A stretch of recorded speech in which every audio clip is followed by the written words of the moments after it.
Assalamualaikum warahmatullahi wabarakatuh. Kami dari kelompok 2 kelas AK11R ingin mempresentasikan pengantar akuntansi chapter 4. Saya Muhammad Hafiz Nurrahma. Saya Doven Rindra Anggara. Saya Janita Kamila Bika.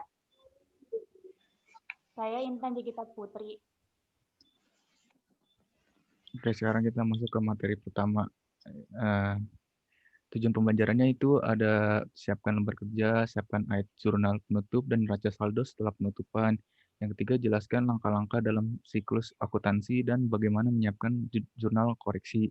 Yang keempat itu ada identifikasi bagian-bagian dari neraca rahasia. Next. Yang pertama, lembar kerja itu ada 5 jenis. Yang pertama, bentuk beberapa kolom yang digunakan dalam penyusunan laporan keuangan. Yang kedua, bukan catatan akuntansi permanen. Yang ketiga, mungkin lembar kerja terkomputerisasi menggunakan program spreadsheet elektronik seperti Excel. Yang keempat, disiapkan menggunakan proses 5 langkah. Yang terakhir, penggunaan lembar kerja adalah opsional.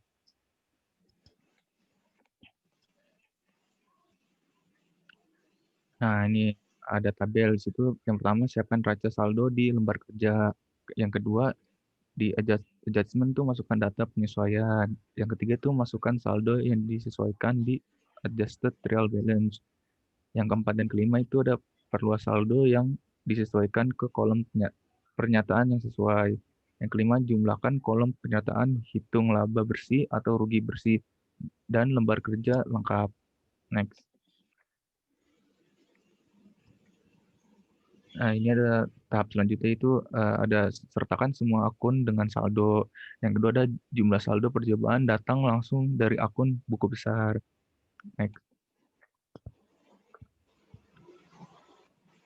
Langkah kedua, masukkan penyesuaian di kolom penyesuaian.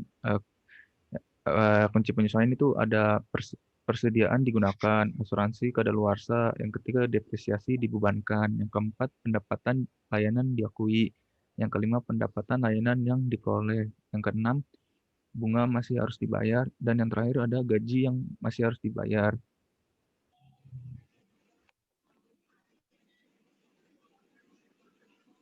Nah, ini ada langkah ketiga, yaitu selesaikan kolom saldo percobaan yang disesuaikan. Itu ada jumlah kolom neraca saldo yang disesuaikan dan periksa kesetaraan. Next.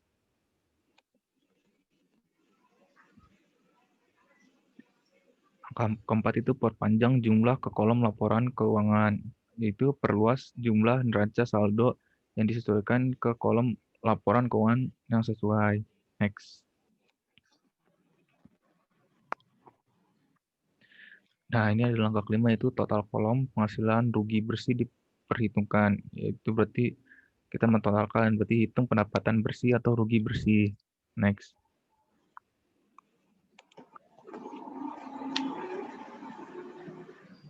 Ini ada langkah-langkah dalam mempersiapkan lembar kerja, yaitu penghasilan bersih ditampilkan pada lembar kerja di hanya kolom debit laporan laba rugi, B kolom debit neraca saja, C kolom kredit laporan laba rugi dan kolom debit neraca, dan terakhir ada kolom debit laporan laba rugi dan kolom kredit neraca.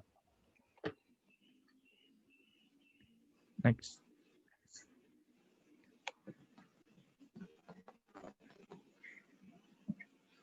Nah, ini ada laporan laba rugi dibuat dari kolom laporan laba rugi. Yang kedua, neraca dan laporan ekuitas pemilik disiapkan dari kolom neraca. Dan yang terakhir ada perusahaan dapat menyiapkan laporan keuangan sebelum mereka menjurnal dan memposting jurnal penyesuaian. Next.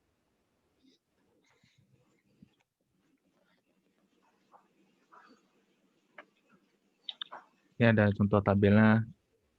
Yang expensive ditotalin semua, ntar ditambah dengan yang revenue, dikurang hasil dari revenue. Next. Nah, ini sama. Next.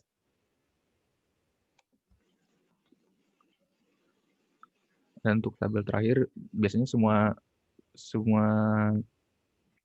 semua angka yang terdapat di soal maupun yang kita hitung ntar akan masuk ke buku ini. Kita hitung satu-satu mulai dari cash-nya, liabilities-nya, dan owner equity-nya. Next.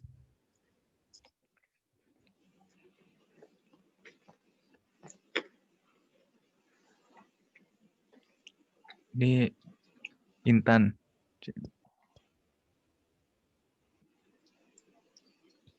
Selanjutnya ada mempersiapkan menyesuaikan entry dari lembar kerja, yaitu ada entry penyesuaian disiapkan dari kolom penyesuaian pada lembar kerja dan penjurnalan dan posting jurnal menyesuaian mengikuti penyusunan laporan keuangan saat lembar kerja digunakan. Next.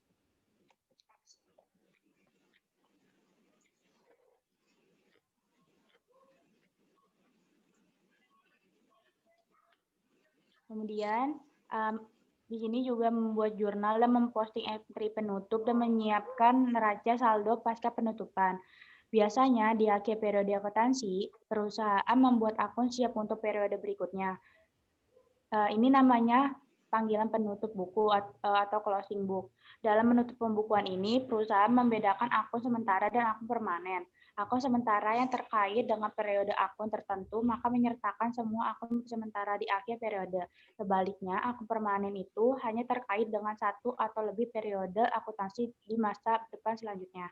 Terdiri dari semua laporan posisi keuangan. Rekening permanen tidak ditutup dari waktu ke waktu, sebagai gantinya, perusahaan meneruskan ke saldo akun permanen ke periode akuntansi berikutnya.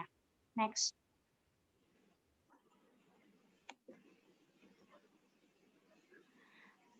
Selanjutnya di sini siapkan ayat jurnal penutup dan neraca saldo setelah penutupan.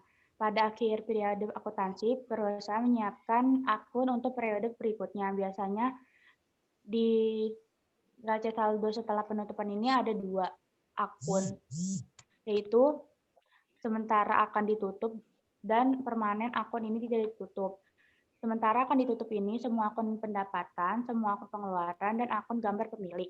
Permanen akun ini tidak ditutup ini ada semua akun aset, semua akun kewajiban atau piutang, dan akun modal pemilik. Next.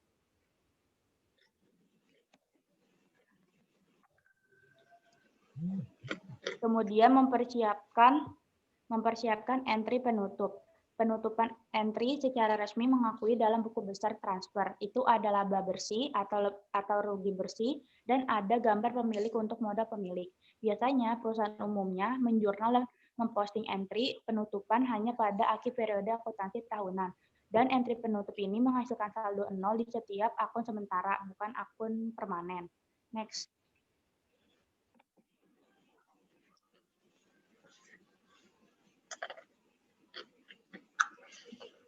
Selanjutnya, mempersiapkan entry penutup. Di sini ada macam-macamnya, yaitu yang pertama, income summary ini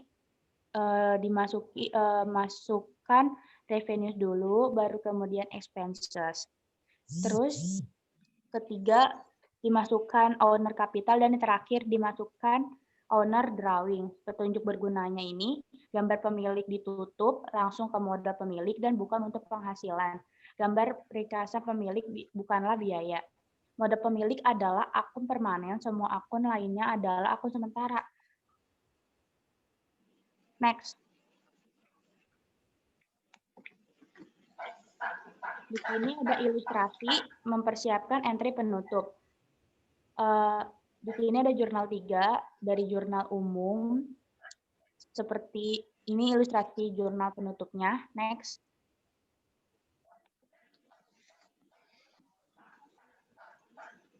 Ini data-data akun yang telah dimasukkan atau diposting ke entry penutup. Ilustrasinya seperti ini. Next.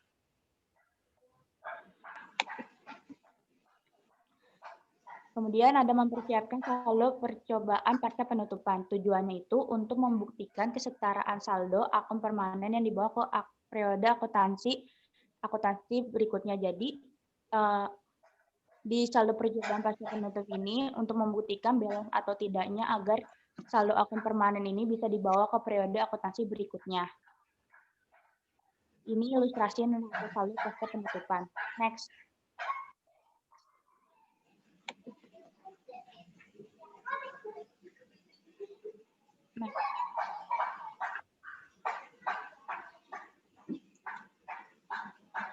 Next.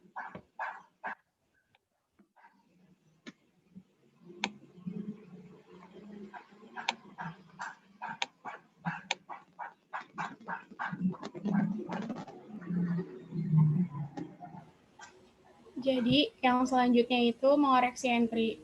Nah, langkah-langkah dalam siklus akuntansi dan bagaimana menyiapkan jurnal koreksi. Next.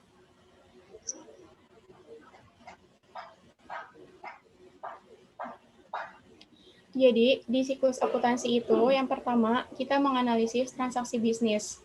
Yang kedua, membuat jurnal transaksi. Yang ketiga, posting ke akun buku besar. 4, siapkan neraca saldo. 5, buat jurnal dan posting jurnal penyesuaian. 6, siapkan neraca saldo setelah disesuaikan. 7, siapkan laporan keuangan. 8, buat jurnal dan neraca saldo setelah penutupan. Dan 9, siapkan neraca saldo setelah penutupan. Next. Nah, mengoreksi entry, langkah yang bisa dihindari. Mengoreksi entry yaitu tidak diperlukan jika catatan bebas dari kesalahan, dibuat setiap ditemukan kesalahan, dan harus diposting sebelum entry penutup. Jadi, alih-alih mempersiapkan mengoreksi entry, dimungkinkan untuk mengembalikan entry yang salah, dan kemudian menyiapkan entry yang benar. Mengoreksi entry yang benar harus diposting sebelum entry penutup.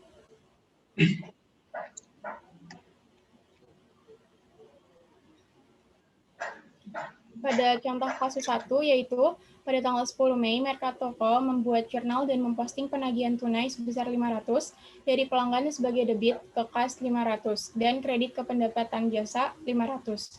Perusahaan menemukan kesalahan pada 20 Mei ketika pelanggan melunasi sisa saldo secara penuh. Nah, perbandingan entry yang salah dengan entry yang benar menunjukkan bahwa debit ke tunai 500 itu benar. Namun, kredit 500 ke pendapatan jasa seharusnya telah dikreditkan ke piutang usaha. Akibatnya, baik pendapatan jasa dan piutang usaha dicatat dalam buku besar. Jadi, jurnal yang benarnya itu pendapatan jasa di debit. Terus piutang itu dikredit. Nah, pada kasus kedua, pada tanggal 18 Mei, Mercato membeli peralatan akun seharga 4.500. Transaksi tersebut dibuat jurnal dan diposting sebagai debit ke peralatan 450 dan kredit ke utang usaha 450. Kesalahan ditemukan pada 3 Juni, yaitu sebagai di tabel berikut. Dan perbandingan dua entry menunjukkan bahwa dua akun salah. Peralatan tidak diketahui itu 4.050 dan utang usaha kurang dari 4.050. Mercato membuat entry yang benar yaitu peralatan di debit 4.050 dan utang atau accounts payable di kredit yaitu 4.050. Next.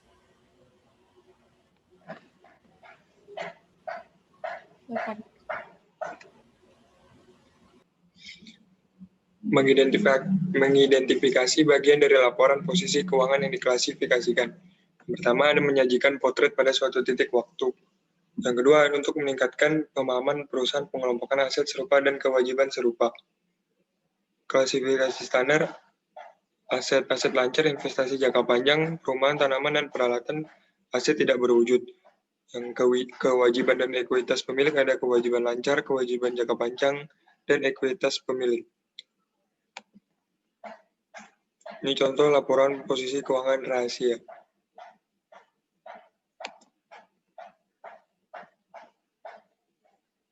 Ini contoh yang tabel keduanya. Aset lancar. Yang pertama, aset yang perusahaan harapkan untuk dikonversi menjadi uang tunai atau digunakan dalam 1 tahun atau siklus operasi mana yang lebih lama. Yang kedua, siklus operasi adalah waktu rata-rata yang diperlukan untuk membeli inventaris, menjualnya secara kredit, dan kemudian mengumpulkan uang tunai dari pelanggan.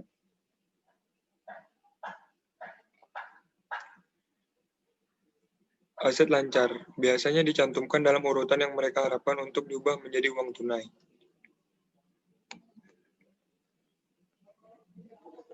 Investasi jangka panjang. investasi pada saham dan obligasi perusahaan lain, investasi dalam aset jangka panjang seperti tanah atau bangunan yang saat ini tidak digunakan dalam aktivitas operasi, wesel bayar jangka panjang.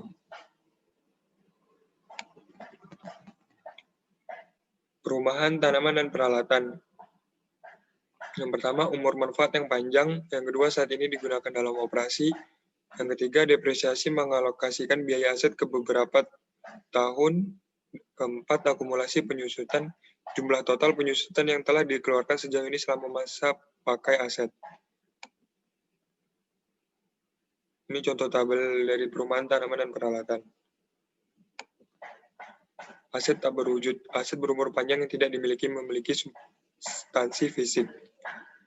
Ini contoh tabelnya. Kewajiban lancar.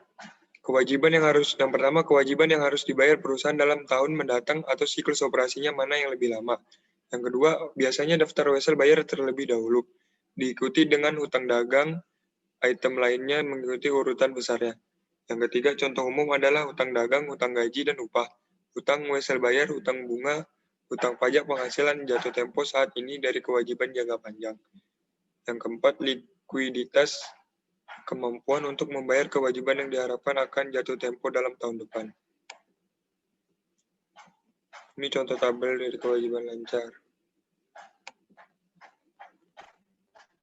Kewajiban jangka panjang, kewajiban yang diharapkan dibayar oleh perusahaan selama 1 tahun.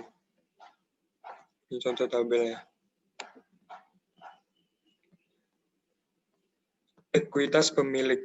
Yang pertama, kepemilikan satu akun modal, kemitraan akun modal untuk setiap mitra, korporasi, saham biasa, dan saldo laba. Ini contoh tabelnya.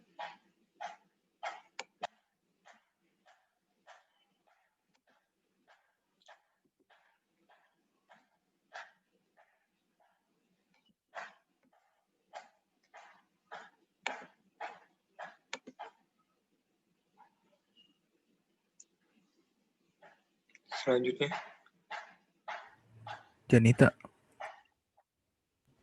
Jadi, soalnya itu akun terpilih dari interior Alkazes ditampilkan sebagai berikut. Instruksinya, setelah menganalisis akun-akun tersebut, buatlah jurnal A transaksi Juli dan B jurnal penyesuaian yang dibuat pada tanggal 31 Juli. Hintnya itu, transaksi Juli adalah untuk uang tunai. Nah, jadi penyelesaiannya itu,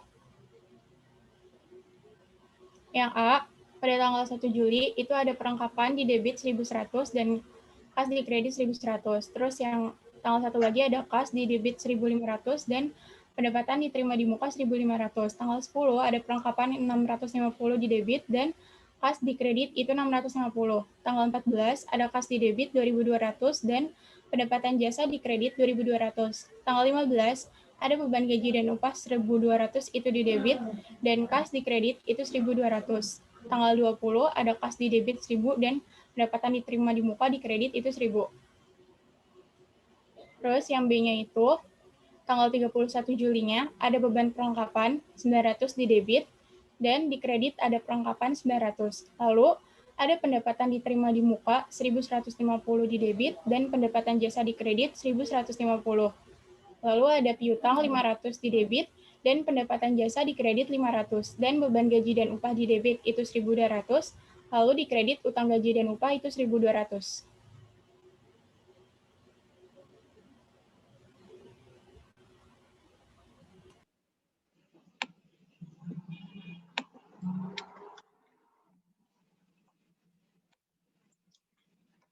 Ini soalnya.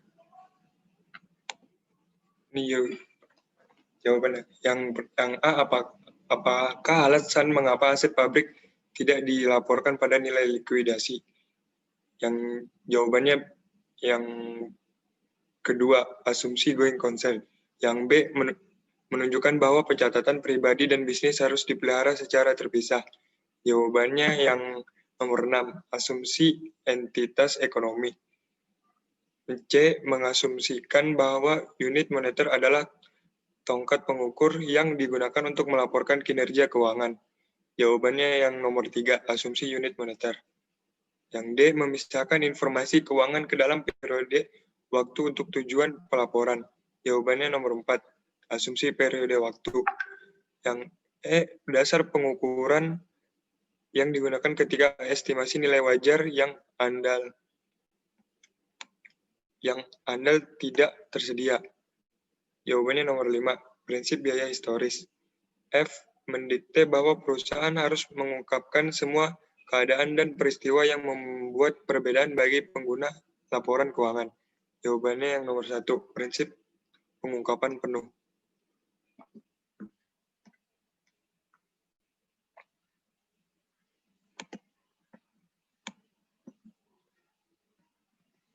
Selanjutnya, tentang Di sini ada soal problem yang dimana Regi Resort dibuka untuk bisnis pada tanggal 1 Mei 2020, neraca saldo sebelum penyesuaian pada 31 Mei adalah sebagai berikut. Ini data-data trial balance-nya atau neraca saldonya ya, sebelum penyesuaian. Next.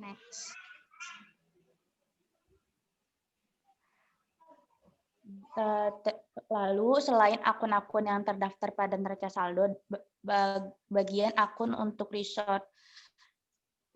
Resort juga berisi akun dan nomor akun berikut ini. Nomor 142 akumulasi bangunan penyusutan, nomor 150 akumulasi peralatan penyusutan, nomor 212 gaji dan hutang upah, tidak hutang bunga, nomor 330 beban penyusutan, nomor 619 beban perlengkapan, nomor 631 itu beban bunga, nomor 708 dan beban asuransi nomor 722. Data-data untuk penyesuaiannya ini ada asuransi prabayar adalah polis 1 tahun mulai 1 Mei, perhitungan persediaan, depresiasi tahunan, suku bunga KPR 6%, 2/3 dari pendapatan sewa yang diterima di muka, dan gaji 750 yang masih harus dibayar dan belum dibayar. Instruksinya, A, buat jurnal penyesuaian pada 31 Mei, B, siapkan buku besar menggunakan bentuk akun 3 kolom, masukkan jumlah saldo percobaan dan posting jurnal penyesuaian, atau gunakan jurnal 1 sebagai referensi posting. Yang C, siapkan neraca saldo pada 31 Mei. Yang D, siapkan laporan laba rugi dan laporan laba ditahan untuk bulan Mei dan laporan posisi keuangan pada tanggal 31 Mei. Next. Ini adalah tabel penyesuaian yang dimana 31 pertama itu insurance expense atau CSPN itu 2.400 dikali 1/12. 1/12-nya itu karena per tahun, jadi hasilnya debit 200, kredit itu 200. Terus supply expense-nya 2080 dikurang 750 karena supply-nya 2080, terus supply expense-nya itu dia dikurang 750 menjadi debitnya 1.330, kreditnya itu 1.330. Terus ada depreciation expense building, ini penyusutan biaya bangunan itu 3.600 dikali 1/12 karena dia sebulan per tahun, jadi 1/12 dikali 3.600 menjadi debit 300, kredit menjadi 300, jadi 300. Depresiasi penyusutan di equipment-nya di perlengkapannya itu 1.500 dikali 1/12 juga karena dia baru sebulan dipakai.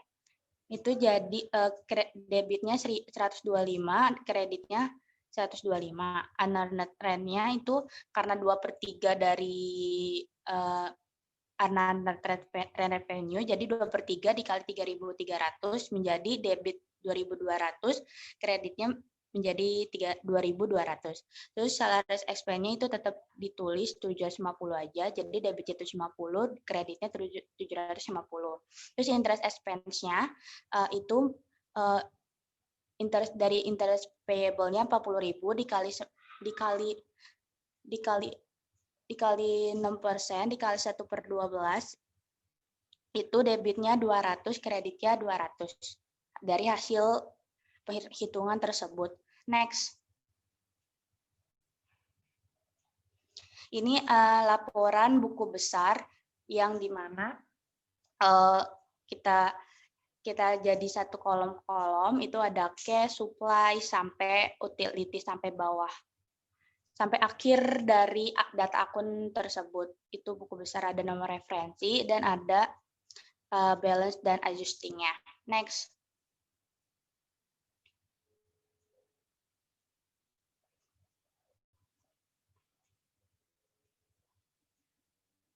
Kemudian habis dari buku diposting ke buku besar, lalu diposting ke saldo percobaan yang disesuaikan pada bulan Mei 31 2020.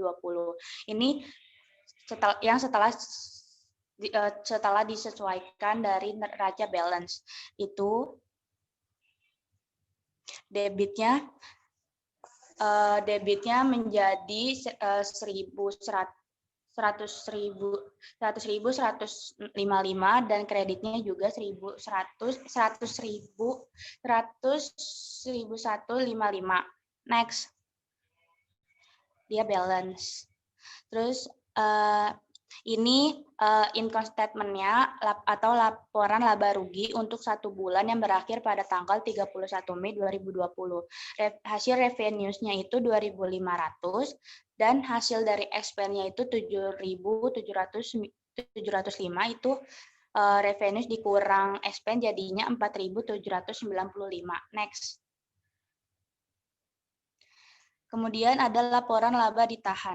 Laporan laba ditahan ini untuk 1 bulan yang berakhir pada tanggal 31 Mei 2020.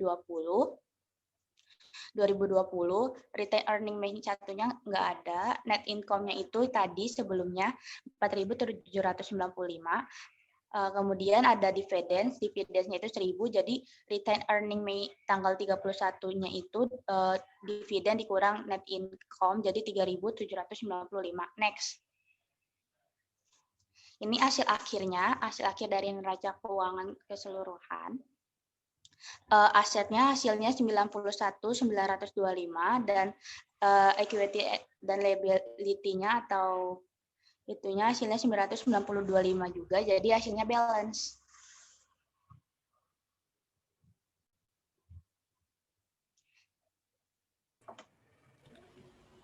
Sekian dari kelompok 2. Kurang lebihnya mohon maaf. Assalamualaikum warahmatullahi wabarakatuh.